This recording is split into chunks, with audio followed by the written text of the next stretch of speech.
Yo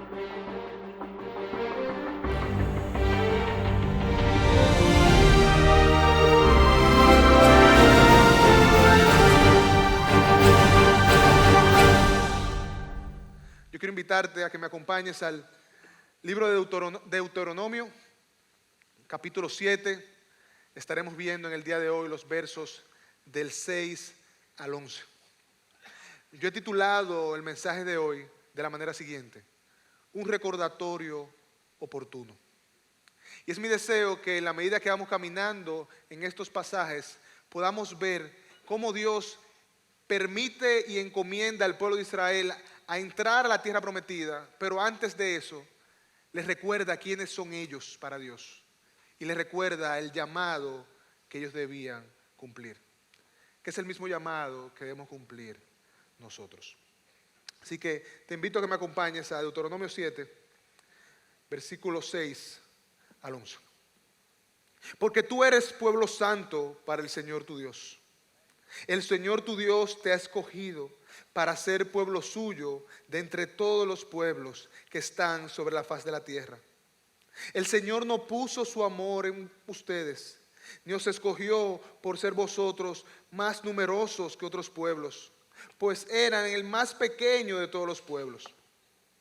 Mas porque el Señor os amó y guardó el juramento que hizo a vuestros padres, el Señor os sacó con mano fuerte y os redimió de casa de servidumbre, de la mano del faraón, rey de Egipto. Reconoce pues que el Señor tu Dios es Dios, el Dios fiel, que guarda su pacto y su misericordia hasta 1000 generaciones con aquellos que le aman y guardan sus mandamientos.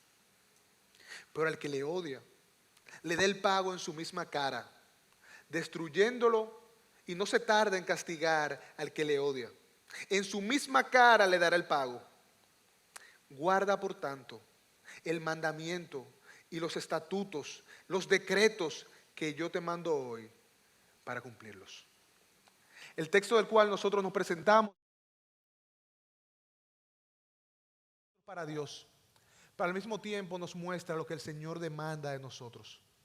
En estos textos también podemos ver cómo Dios muestra qué significa que Él guarda sus pactos y su misericordia con aquellos que le aman y guardan sus mandamientos. Pero antes de entrar en el texto, es bueno que conozcamos un poco el contexto en el cual Dios, a través de su siervo Moisés, está dándole estas palabras al pueblo.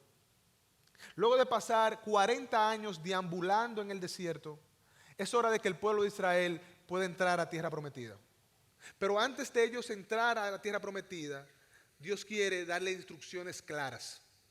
Y este libro de Deuteronomio es un libro que marca una transición entre lo que era el antiguo pueblo de Israel que salió de Egipto y el pueblo que ahora va a entrar a la tierra prometida.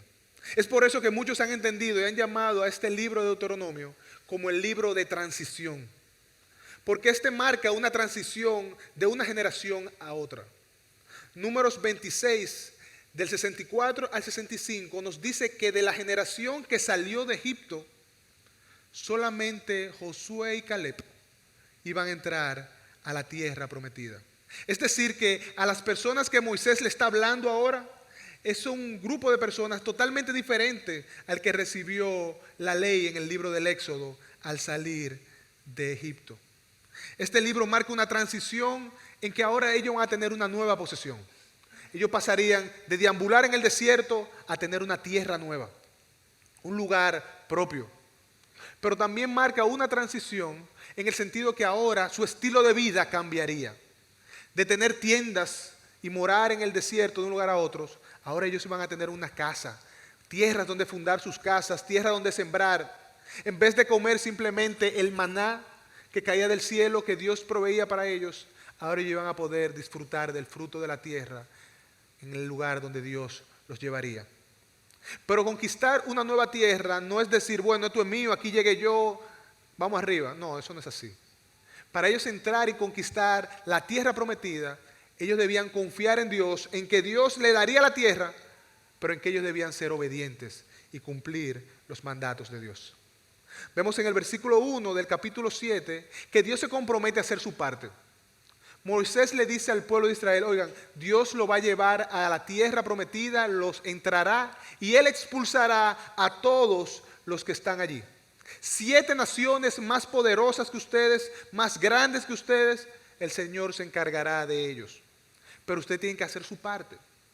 Y vemos en el versículo 2 que dice que el pueblo de Israel tenía que derrotar a esas personas. Dios iba a utilizar al pueblo para derrotar a esas personas y ellos tenían que exterminar esas naciones. Ese era el mandato. Si leemos el versículo 2, vemos claramente que el mandato de Dios al pueblo de Israel era: exterminen esas naciones que estaban allí. Hombres, mujeres, niños, todos debían ser exterminados. Y al escuchar esto, muchos de nosotros pensamos, wow, pero qué violento, qué agresivo era el Dios del Antiguo Testamento. Cómo un Dios bueno, un Dios misericordioso, podía decretar algo como esto. Pero debido a que Dios es bueno, debido a que Dios es misericordioso, Él tenía que decretar algo como esto. ¿Por qué? Porque Dios no toma al culpable por inocente. Y las naciones que poseían esa tierra eran naciones perversas. Según los estudiosos, esas 7 naciones que moraban en la tierra, que iba a ser la tierra prometida para el pueblo, eran naciones depravadas, perversas y vivían de una manera de espalda a la santidad de Dios. Y lo que Dios está haciendo aquí es utilizando al pueblo de Israel para pasar juicio a esas naciones. Ningún tipo de acuerdo estaba permitido. No podían hacer alianzas con estas personas. No podían mostrar misericordia. Y mucho menos podían permitir que sus hijos se mezclaran con los hijos de esas naciones. Cualquier tipo de relación entre los israelitas y cualquier morador de esa nación estaba totalmente prohibido. Todo aquello que pudiera alejar a los hijos de Israel de una comunión correcta con Dios, de adorarle a Él y solo a Él como el Dios verdadero, estaba prohibido. Dios conocía y conoce el corazón del hombre. Él sabe que si nosotros le damos una brechita así definida así a Satanás, él terminará entrando. Y esa es la realidad para el pueblo de Israel, pero también es la realidad para nosotros.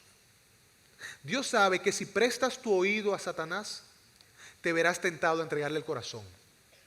Y si tú tienes duda de eso, yo te invito a que leas Génesis 3, cuando los mejores de nosotros condenaron toda la creación por prestar sus oídos al enemigo.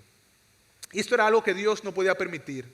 No podía permitir que su pueblo, que era suyo, compartiera tierra con una nación de idólatras, que adoraban imágenes creadas por sus manos, que habían cambiado la adoración verdadera por una adoración banal y trivial. Dios quería que su pueblo no se viera tentado a adorar otros dioses. Dios quería que su pueblo le adorase solamente a Él y que estuviera consagrado solamente para Él. Y en el versículo 6, que es nuestro verso del día de hoy, el primer verso de nuestro texto de hoy, dice el por qué. Dice, porque tú eres pueblo santo para el Señor tu Dios. Eso era el pueblo de Israel y eso somos nosotros si hemos creído en Cristo. Un pueblo santo para Dios, un pueblo consagrado a vivir de una manera santa como nuestro Dios es santo.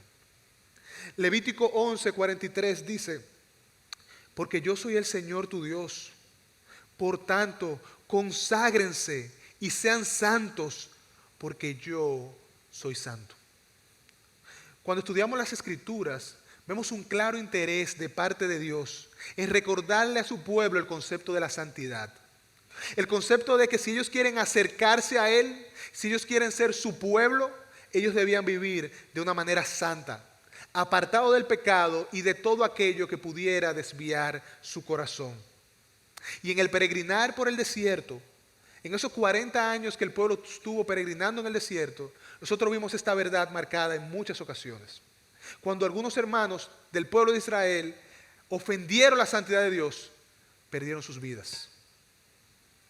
Muchos de los que estamos aquí podemos recordar la historia de Nadab y Abiú, los hijos de Aarón. Estos hombres eran sacerdotes del pueblo de Israel. Y como sacerdotes eran los únicos que se les tenía permitido entrar al lugar santísimo donde moraba la presencia de Dios. Pero como Dios es santo, Él había determinado la forma como el hombre, como el sacerdote podía acercarse a Él. La forma como los sacerdotes ofrecerían sacrificios. La forma como el hombre usaría los inciensos. Y aquel que violaba cualquiera de sus mandatos, las consecuencias eran funestas. Y nosotros leemos en Levítico 10 que Nadab y Abiú, los sacerdotes, los hijos de Aarón, se acercaron, tomaron sus respectivos incensarios y después de poner fuego en ellos y echar incienso sobre él, ofrecieron delante del Señor fuego extraño que Él no les había ordenado. Y de la presencia del Señor salió fuego que los consumió. Inmediatamente estos hombres perdieron su vida por acercarse a Dios de una manera a la cual Dios no había permitido. Y al enterarse esto, Aarón, su padre, sacerdote desde el comienzo del peregrinar del pueblo, sale corriendo y probablemente con lágrimas en sus ojos sale a buscar a Moisés. ¿Pero por qué? Mis hijos. Probablemente estaba llorando con el corazón quebrantado. Sus hijos han sido exterminados, fulminados. Y probablemente llega donde Moisés y dice, pero ellos eran sacerdotes, ellos te servían, Dios, yo te sirvo, ¿por qué tú me tratas de esta manera? A lo que Moisés respondió en el versículo 3, esto es lo que el Señor dijo, como santo seré tratado por los que se acercan a mí, y en presencia de todo el pueblo seré honrado. Y Aarón guardó silencio. Después de escuchar las palabras de Moisés, Aarón no tuvo nada que decir. Dios es santo y como santo debe ser tratado. Hermanos, uno de los peores pecados de la iglesia de hoy es no tratar a Dios como santo. Es pensar que Dios es igual que nosotros. Es pensar que nosotros podemos acercarnos al Señor con manos sucias. Hermanos, Dios es santo y Él demanda de nosotros una vida santa. Cuando hablamos de santidad, muchos lo toman a la ligera y otros comienzan a decir, no, es que ustedes son unos legalistas. Es que la santidad es legalismo. Pero el Salmo 24, 3 y 4 dice, ¿quién subirá al monte del Señor? ¿Y quién estará en su lugar santo? El limpio de manos y puro de corazón. No, pastor, pero es que eso era el tiempo del Antiguo Testamento. Nosotros estamos ahora en la gracia. Estamos en la época de la gracia. Eso era antes. Okay. Primera de Pedro 1, 14 al 16. Como hijos obedientes, no se conformen a los deseos que antes tenían en su ignorancia, sino que así como aquel que los llamó es santo, así también sean ustedes santos en toda su manera de vivir. Porque escrito está, sed santos porque yo soy santo. Primera de Pedro 2:9. Pero ustedes son ahora un linaje escogido, real sacerdocio, nación santa, pueblo adquirido para posesión de Dios. Hebreos 12:14. Buscad la paz con todos y la santidad, sin la cual nadie verá a Dios. Esto no es Antiguo Testamento. Esto es un llamado de parte de Dios a recordar quiénes somos y cómo debemos vivir. Hermanos, la razón por la cual yo debo evitar, negarme a visitar ciertos lugares, renunciar a escuchar ciertos tipos de música. Jóvenes, ustedes saben la música que escuchan en el día de hoy, el contenido de las letras, el llamado a ser santo. Y por la santidad de Dios debemos evitar ese tipo de cosas. Cortar relaciones. Yo tengo que estar dispuesto a cortar relaciones. Yo tengo que estar dispuesto incluso por la santidad de Dios, estar dispuesto, hiperbólicamente hablando, a estar dispuesto a sacar uno de mis ojos, a cortar uno de mis miembros, porque el Señor a quien yo sirvo dice que yo soy santo porque Él es santo. Y yo debo vivir acorde a lo que Él dice que yo soy. Y sigue diciendo el verso 6, el Señor tu Dios te ha escogido para ser pueblo suyo de entre todos los pueblos que están sobre la faz de la tierra. Dios nos ha escogido para que seamos suyos. Ahora, si tú te pones a pensar, esta carta que hemos leído, este libro que hemos leído de Deuteronomio, fue escrito para el pueblo de Israel.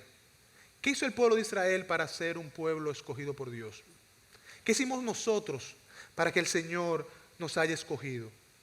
¿Qué hicimos nosotros para que Dios nos haya injertado dentro de la promesa? ¿Por qué Él escoge a los suyos? Hermano, la respuesta a eso es simple, por pura gracia. Porque así a Él le ha placido. Miren cómo lo dice el apóstol Pablo en Efesios 1, del 4 al 5. Según nos escogió en Él antes de la fundación del mundo. Él nos escogió antes de la fundación del mundo. ¿Para qué? Para que fuésemos santos y sin mancha delante de Él. Nos predestinó para adopción como hijos para sí mediante Jesucristo, conforme al beneplácito de su voluntad. Pastor, ¿cómo es? Porque quiso, porque así le plujo. Dios escogió un pueblo según su soberana voluntad. No porque ese pueblo sea mejor que otros, no porque nosotros seamos mejor que otros, sino porque Él así lo había determinado. Y Moisés quería que el pueblo estuviera claro de esta verdad antes de entrar a la tierra prometida. Ellos tenían que estar claros, oigan, ustedes no son merecedores de la gracia de Dios. Ustedes no merecen el favor de Dios. Dios no le debe nada a ustedes. Esta tierra que ustedes están poseyendo ahora, Él se la está dando por su gracia. Y ustedes son su pueblo porque Él así lo ha determinado. Y como somos suyos, Él le dice a los suyos cómo vivir y qué hacer. Y ese concepto de que nosotros somos propiedad de Dios es algo que nosotros tenemos que entender. Nosotros somos propiedad de Dios. Y como propiedad, Él tiene autoridad de decirle a su criatura cómo vivir y cómo actuar. Dice el verso 7, el Señor no puso su amor en ustedes, ni los escogió por ser ustedes más numerosos que otros pueblos, pues eran el más pequeño de todos los pueblos. Moisés da por sentado que no había nada natural en el pueblo de Israel que le hiciera ganar el favor de Dios. Y por lo tanto él infiere, como habíamos dicho, que Dios lo ha escogido por su soberana voluntad. Este pueblo a quien Moisés le estaba hablando era un pueblo pequeño, un pueblo que duró 400 años esclavizado, que tenía 40 años en el desierto, un pueblo que fue oprimido, con poca gente, con poco valor. Pero a ese Dios determinó, tú eres mío. Y como tú eres mío, tú debes vivir conforme a mi voluntad, sin tú merecerlo y sin tú hacer nada para ganarlo. Y eso lo ha hecho con nosotros. Hermanos, nosotros no somos muy diferentes al pueblo de Israel. Nosotros somos una generación, un grupito de personas diminutas, sin valor en sí mismo, perversas y malas. Y si aquí se levanta algún valiente que dice, no, pastor, espérese, yo soy un hombre bueno, yo quiero motivarle a que medite la Escritura. Si aquí se levanta un hombre vigoroso que diga, no, pastor, espérese, yo soy un hombre de bien, yo soy un hombre íntegro, yo amo a mi esposa y fiel a mi esposa, nunca le he sido infiel. A mis hijos están sometidos a mi autoridad, yo pago mis impuestos, yo soy un hombre íntegro. ¿Cómo que yo soy un hombre malo? ¿Cómo que yo no merezco el favor de Dios? Y hay muchos aquí que no lo dicen, pero lo piensan. Y la verdad es que la Escritura tiene un mensaje totalmente contrario a eso. La Escritura dice claramente que nosotros no somos merecedores del favor de Dios porque nosotros somos malos. Miren lo que dice Romanos 3:10. Como está escrito, no hay justo ni aun uno. No hay quien entienda. No hay quien busque a Dios. No hay quien, todos se han desviado. A unas se hicieron inútiles. No hay quien haga lo bueno. No hay ni siquiera uno. Y Pablo no se está refiriendo aquí a un grupo de personas en específico. Él se está refiriendo a la humanidad completa. Hermano, cuando tú te sientas merecedor del favor de Dios, recuerda quién tú eres. Tú eres polvo. No permitas que crezca en tu corazón un sentido de grandeza que te haga pensar que Dios te debe algo. Si Dios te debe algo, ¿tú sabes lo que es? es ira. Tus obras lo que se han ganado es la ira de Dios. Pero Él ha decidido no derramar esa ira sobre ti, sino derramarla sobre su Hijo Jesús, para que hoy tú puedas ser un pueblo santo y apartado para Él. El pastor R.C. Sproul, y un paréntesis aquí, bueno señalar, el pastor R.C. Sproul tiene una serie titulada La Santidad de Dios, que para mí es uno de los mejores tratados acerca de este concepto de la santidad de Dios que yo he leído o escuchado. Así que si tú estás aquí y quieres conocer más acerca de qué significa que Dios es santo y mi llamado a la santidad, yo quiero motivarte a estudiar lo que R.C. Sproul comparte en su tratado sobre la santidad de Dios. Pero acerca de esto, acerca del concepto que tenemos de merecer la gracia de Dios, él dice, ninguna persona en el universo merece la gracia de Dios. Si piensas que la mereces, si tienes en tu cabeza la idea de que la gracia de Dios es algo que Dios está obligado a darte, mejor sácala de tu cerebro, porque ya no estarás pensando más en gracia, ya que la definición de gracia es algo que Dios no está obligado a dar. Este es un misterio en el tema de la elección. Nos preguntamos, ¿por qué Dios no le da a todo el mundo la misma gracia? ¿Por qué Dios no es redentor igual para todo el mundo? Pero la pregunta correcta que deberíamos hacernos es, ¿por qué a mí?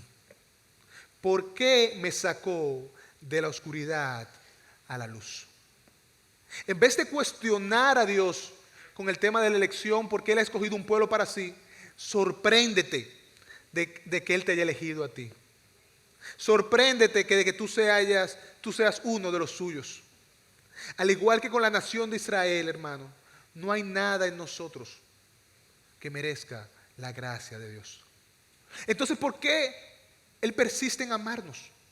¿Por qué Él persiste en decir que somos su pueblo? Versículo 8. Mas porque el Señor los amó y guardó el juramento que hizo a sus padres, el Señor los sacó con mano fuerte y los redimió de casa de servidumbre, de mano de Faraón, rey de Egipto. Hermanos, la razón por la cual nosotros estamos aquí en el día de hoy, la razón por la cual nosotros podemos ser todavía considerados su pueblo, es porque el Señor nos amó. Y porque su amor no cambia. Muchos, lamentablemente, han entendido y malinterpretado el concepto del amor de Dios. Y lo tratan como un mero sentimiento. Lo minimizan a la condición del hombre. Y piensan que el amor de Dios es como yo lo siento. Que Él me ama acorde a como yo amo. Pero eso es trivializar el amor de Dios. A.W. Pink, hablando sobre este atributo del amor de Dios, decía, muchos hoy en día hablan del amor de Dios, pero son ajenos por completo al Dios de amor. El amor divino es considerado comúnmente como una especie de debilidad afectuosa, una cierta indulgencia cariñosa. Su amor es reducido a un mero sentimiento enfermizo, copiado de las emociones humanas. Minimizamos el amor de Dios, trivializamos el amor de Dios, lo limitamos a lo que nosotros creemos que es. Pero también hay otro grupo que quizá lo hace un poquito peor, y es aquello que entiende que el amor de Dios es manifestado cuando Dios actúa conforme a lo que yo creo que es correcto. Si mi situación económica está bien, si mi familia está bien, si hay salud, si mis relaciones están bien, Dios me ama. Y a eso el pastor John Piper responde, a esa idea limitada del amor, el pastor John Piper responde y dice, si el amor de Dios por sus hijos se midiera por nuestra salud, riqueza y comodidad en esta vida, Dios odiaba al apóstol Pablo. Porque si hay un hombre que sufrió y en buen dominicano cogió lucha en este mundo, fue el apóstol Pablo. Pero sabemos que Dios lo amó y que fue su siervo. Limitar el amor de Dios a sentimientos o a nuestra comodidad es el peor error que podemos cometer. Limitadamente podemos decir que el amor de Dios consiste en el hecho de que Él ha mostrado su bondad y su gracia a pecadores como nosotros, dándose a sí mismo para que nosotros podamos ser librados de Él mismo y ahora podamos relacionarnos con Él y gozarnos con Él. En eso consiste su amor. Es un amor donde Él se entrega. ¿Para qué? Para que nosotros podamos tener una relación con Él y gozarnos en Él. Y lo bueno de ese amor y lo sabroso de ese amor es que ese amor no cambia. Ese amor es inmutable. Nosotros como creyentes no hicimos nada para ganarlo, por lo cual no podemos hacer nada para perderlo.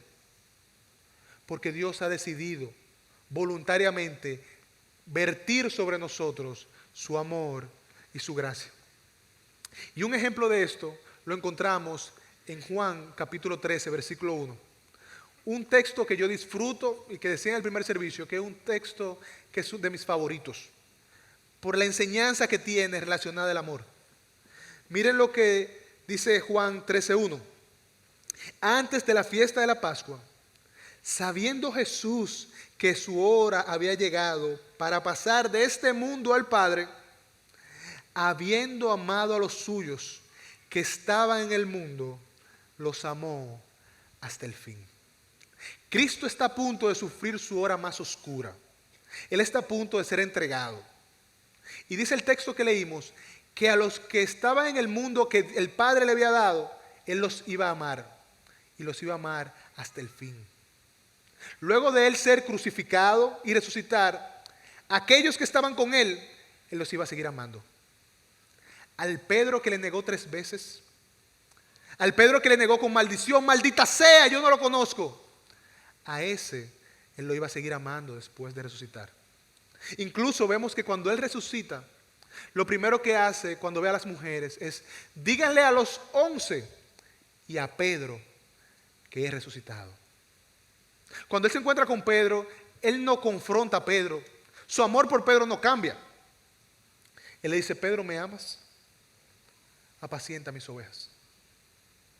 Al discípulo que nunca le creyó, probablemente, al discípulo que dijo: hasta que yo no ponga mis dedos en las llagas, yo no creeré que resucitó. Cuando Él resucita, Él no lo confronta. Incrédulo, Él no se aparta, Él no lo aparta. Él le sigue mostrando su amor. A los que lo abandonaron cuando fue apresado, Él le sigue mostrando su amor. Porque el amor de Dios no cambia. Y esa es la razón por la cual nosotros podemos leer Romanos 8:38 y gozarnos cuando podemos decir: Señor, nada nos puede separar de tu perfecto amor. Porque su amor es inmutable, su amor no cambia. Dios muestra su amor, pero también muestra que es un Dios fiel a sus pactos. La elección de la nación de Israel, de ser una nación santa, apartada para Él, se basó en la fidelidad de Dios a sus promesas. A la promesa que Él le hizo a Abraham en Génesis 12:1. Cuando le dijo a Abraham: de ti yo voy a hacer una gran nación.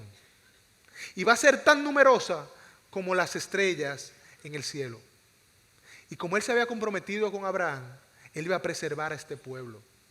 Y mientras estas familias se unían en el desierto y se convertían en una nación, caminando hacia la tierra prometida, Dios estaba guardando su pacto. Y este es un recordatorio que el pueblo de Israel necesitaba escuchar. Este era un recordatorio oportuno que ellos necesitaban tener fresco en su mente. Antes de entrar a la tierra prometida, antes de enfrentarse a las tentaciones, a estas 7 poderosas naciones, ellos debían recordar que ellos son un pueblo santo para Dios, que Dios le había amado, que había mostrado su amor, que Dios estaba por ellos. Ellos debían recordar lo que Dios hizo. Ellos debían recordar cómo Dios destruyó el ejército de Faraón sin la necesidad de un hombre. Ellos debían recordar cómo Dios proveyó para ellos por 40 años en el desierto, cómo le dio abrigo. Lo que Dios demanda de ellos era algo grande. Es por eso que Moisés quería recordarles verdades que le dieran esperanza. Verdades que les permitieran creer que si Dios había sido fiel en el pasado, sería fiel ahora en el presente. Y es por eso, hermanos, que recordar lo que el Señor ha hecho nos permite afrontar con confianza y esperar pacientemente lo que Él hará. Piensa por un minuto lo que el Señor ha hecho en tu vida. Piensa dónde estarías tú hoy si el Señor no te hubiera alcanzado. Piensa en los momentos donde Él se ha mostrado su fidelidad hacia ti. Ese recuerdo y ese pensamiento nos permite confiar en el Señor. Todos los que estamos aquí tenemos nuestro Egipto. Todos los que estamos aquí tenemos un lugar donde el Señor nos sacó. Un lugar donde estábamos drenados, heridos, vacíos, persiguiendo otros placeres que nos iban a llevar a la muerte. Y es importante que nosotros podamos recordar eso para poder afrontar con confianza lo que Él nos pide. Y dice el verso 9, por eso, por lo que yo te vengo diciendo, reconoce pues que el Señor tu Dios es Dios, el Dios fiel, que guarda su pacto, su misericordia, hasta 1000 generaciones con aquellos que le aman y guardan sus mandamientos. Reconozcan, pueblo, quién es Dios. El reconocer es un sinónimo de aceptar. Y yo reconozco antes de que actúo. Para yo actuar, yo tengo que reconocer. Yo voy al médico cuando yo reconozco que estoy enfermo. Yo voy al mecánico cuando reconozco que mi carro tiene un problema. Yo hago dieta cuando veo una foto y me veo la barriga y digo, no, espérate, hay que hacer algo aquí. Es por eso que Moisés exhorta al pueblo, reconozcan, acepten en su corazón que el Dios que sirve es el Dios verdadero, es el Dios santo. Él es el juez de todos los hombres y no hay otro como Él, que Él está sentado en su trono y Él hace lo que le place. Reconoce que Él es el Dios fiel. Moisés sabía, hermanos, y es una verdad que nosotros tenemos que pensar y meditar sobre ella. Hasta que nosotros no conozcamos a Dios, no vamos a poder obedecer sus mandamientos. Hasta que yo no conozco a Dios, yo no podré obedecer sus mandamientos. El conocimiento de Dios es lo que me permite actuar de acuerdo a su voluntad. Es lo que me permite estar de pie en medio de la prueba. Es lo que me da esperanza en medio de los momentos de agonía. En Lamentaciones 3, nosotros nos encontramos a un Jeremías destruido, un Jeremías drenado, deprimido, deseoso de morir. Incluso si alguno en un momento, de lo que está aquí en algún momento se siente deprimido, yo le motivo a reflexionar en Lamentaciones 3. Porque en Lamentaciones 3 encontramos a un hombre destruido y encontramos la verdad que le dio libertad. Y nosotros leemos en Lamentaciones 3, versículo 21 al 23, Jeremías en medio de su agonía, mire lo que él traía a su corazón. Dice el verso 21, esto traigo a mi corazón, por esto tengo esperanza, que las misericordias del Señor jamás terminan, pues nunca fallan sus bondades, son nuevas cada mañana, grande es tu fidelidad. Hermanos, el conocimiento de Dios nos permite afrontar con confianza lo que Él demanda de nosotros. El Dios a quien nosotros servimos, el Dios por quien nosotros vivimos, no es un Dios que muestra su fidelidad aquí o allá. No es que Él hoy es fiel y mañana esa fidelidad cambia, no. Él es fiel. Y es fiel en todo momento. Eso es parte de su naturaleza y parte de quien Él es. Y como Él es fiel, Él guarda su pacto y su misericordia hasta 1000 generaciones.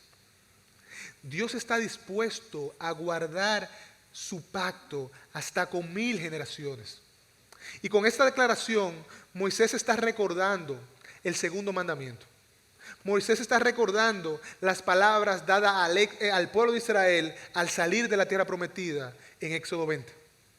Que dice así, no te harás ningún ídolo. Yo soy Dios celoso, que castigo la iniquidad de los padres sobre los hijos hasta la 3ª y 4ª generación de los que me aborrecen. Y muestro misericordia a millares, a los que me aman y guardan mis mandamientos. Dios ha hecho un pacto donde Él se ha comprometido a mostrar misericordia, a mostrar su gracia con su pueblo, con aquellos que guardan y obedecen sus mandamientos, con aquellos que le aman. Pero ¿qué pasa con aquel que no le obedece? ¿Qué pasa con aquel que le ha dado la espalda a Dios? Versículo 10.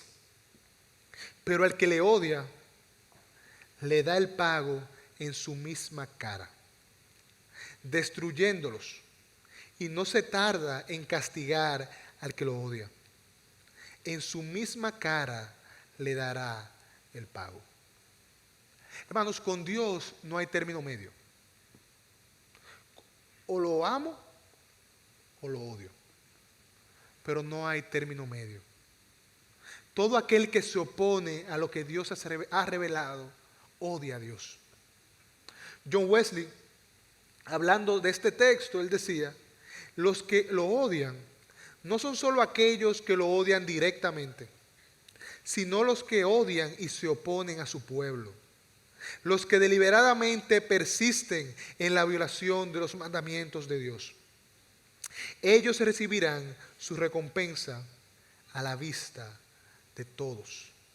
A su debido tiempo, ellos recibirán su recompensa. Muchas veces nosotros pensamos que Dios debería actuar conforme nosotros entendemos. Muchas veces nosotros vemos a Dios como un Dios blando. Y más ahora donde estamos en estos tiempos de política, muchas veces nosotros nos frustramos y hemos hablado, y muchos de los que estamos aquí han manifestado su descontento en cuanto al tema de la corrupción, al tema de la inmoralidad. Y muchos se preguntan, ¿pero cómo Dios permite eso? ¿Dónde está Dios? ¿Cómo Dios permite que esta gente blasfeme su nombre? Hermanos, Dios a esa gente le dará su recompensa en su debido momento. Josafat en el Salmo 73 sintió una indignación similar a esa. Él se preguntaba lo mismo, Señor, pero ¿cómo es que el impío prospera? ¿Cómo es que esta gente ni gripe le da? Y yo sé que usted tiene alguna gente en su mente que no es buena, que es mala, que ni se enferman. Pero ¿cómo es posible eso? Josafat se vio indignado. Y luego de meditar con el Señor, reflexionar, él pudo concluir de que Dios dará su castigo a esa gente a su debido tiempo. Hermanos, los que obran perversamente, es decir, todos aquellos que no han creído en Cristo y que le han dicho que no a lo que Dios ha provisto a través de Cristo, recibirán su justo castigo. El infierno es algo real. Y aunque nosotros no solemos hablar mucho del infierno, el infierno fue creado por Dios. Y allí recibirán su castigo todos aquellos que han ignorado la gracia de Dios. Y amigos, si aquí hay un amigo que nos visita en el día de hoy que no ha aceptado a Cristo, que está de espaldas a Dios, yo oro en el nombre de Jesús que tú no endurezcas tu corazón y que tú puedas venir a Cristo, que tú puedas correr a Él, reconociendo la gracia que Él ha ofrecido, reconociendo el perdón que Él nos ha dado. Aquellos que le odian recibirán su castigo. Pero a los que le recibieron, aquellos que son su pueblo santo, aquellos que han sido escogidos por Él, aquellos a quien Dios le ha mostrado y le sigue mostrando misericordia, nos dice el verso 11, guarda por tanto el mandamiento y los estatutos y los decretos que yo te mando hoy para cumplirlos. Por lo dicho anteriormente, pueblo de Israel, por lo que yo vengo diciendo, que ustedes son un pueblo santo, apartado, escogido, que han visto la misericordia de Dios, que pueden testificar de su gracia. Tú hoy guarda y obedece los mandamientos establecidos por Dios. Y aquí debemos hacernos una pregunta justa aquí. ¿Puede un pecador guardar completamente los mandamientos y la ley de Dios? No. Absolutamente no. Y la historia del pueblo de Israel, posterior a la entrada a la tierra prometida, nos mostró eso. Nos mostró que por más que trataban de cumplir la ley, violentaban otras. Y la palabra de Dios es clara que violar un ápice de la ley es violar la ley completa. Es por eso que el apóstol Pablo nos explica cuál es el propósito de la ley. Y vemos en Gálatas 3:23 que el apóstol Pablo dice lo siguiente: antes de venir la fe, estábamos encerrados bajo la ley, confinados para la fe que había de ser revelada. De manera que la ley ha venido a ser nuestra guía para conducirnos a Cristo, a fin de que seamos justificados por la fe. Al conocer los mandamientos de Dios, conocer su ley, ¿usted sabe qué produce eso en nosotros? Temor, pavor, nos paraliza, porque sabemos que no podemos cumplirla, porque sabemos que no podemos llenar el estándar de Dios. ¿Y usted sabe lo que hace la ley?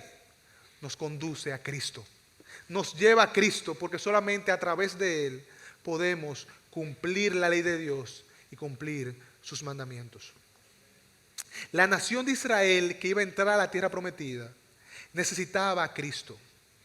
Los sacrificios que ellos hacían eran esperando al Cordero Santo. Era algo simbólico que apuntaba a Cristo. Para ellos poder guardar los mandamientos, ellos necesitaban poner su confianza en uno que había de venir, y a través de quien ellos podían cumplir los mandamientos de Dios. La nación de Israel, para salvarse, necesitaba mirar hacia adelante. Nosotros, para salvarnos, necesitamos mirar atrás. Ellos debían tener fe en algo que iba a pasar. Nosotros tenemos fe en algo que pasó. ¿Y qué fue eso que pasó? Que Dios se encarnó en la persona de Jesús, vivió una vida perfecta, se clavó en una cruz, resucitó entre los muertos, para aquellos que Él ha escogido puedan recibir misericordia, puedan tener vida eterna y ser llamados hijos de Dios. Esa verdad nosotros necesitamos. Y ahora viene otra segunda pregunta. ¿Puede un pecador redimido ahora por la sangre de Cristo guardar completamente los mandamientos y la ley de Dios? Absolutamente sí, pero a través de Cristo. Cristo nos capacita para nosotros guardar sus mandamientos. Y Cristo y Dios muestran su amor para nosotros. ¿A través de qué? A través de que guardemos sus mandamientos. Miren cómo lo dice Primera de Juan 5:3. Porque este es el amor de Dios, que guardemos sus mandamientos. Y sus mandamientos no son gravosos. El amor de Dios se manifiesta hacia nosotros en invitándonos, en capacitándonos a guardar sus mandamientos. Porque Dios me ama. Él me dice: oye, como yo te amo, yo quiero que tú guardes mis mandamientos. La muestra de mi amor hacia ti es esta ley que te cuida, que te guarda, que guarda tu corazón y que te permite honrarme. Hermanos, recuerda esto: al único que le conviene guardar los mandamientos de Dios es a mí. Dios no necesita que nosotros guardemos sus mandamientos. Él es completo en sí mismo. Pero porque Él nos ama y porque somos su pueblo, nos dice: lo mejor para ti es que tú me obedezcas. Lo mejor para ti es que tú hagas lo que yo te pido. Y lo que yo te pido no es algo gravoso, no es algo difícil, no es algo complicado. Porque tú sabes que, como tú eres mío, yo te he dado mi espíritu para que Él pueda guiarte a toda verdad y te permita cumplir mis mandamientos.